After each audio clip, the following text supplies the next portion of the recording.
मागील 4 वर्षांपासून निसर्ग गटाच्या साहाय्याने आम्ही शाळेमध्ये चिमणी संवर्धनाचे कार्य करत आहोत. चिमणी गणना असेल किंवा चिमण्यांसाठी घरटे निर्मिती कार्यशाळा असेल, या माध्यमातून विद्यार्थी पक्षी निरीक्षणाकडे वळलेले आहेत आणि याची फलश्रुती म्हणजे शालेय परिसरामध्ये अतिशय दुर्मिळ असणारी पांढऱ्या चिमणीचे दर्शन झालेले आहे.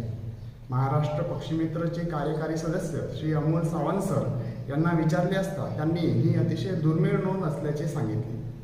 शरीरातील मेलॅनिनच्या अभावामुळे काही पक्षी व प्राण्यांमध्ये रंगांचा असा अभाव आढळतो.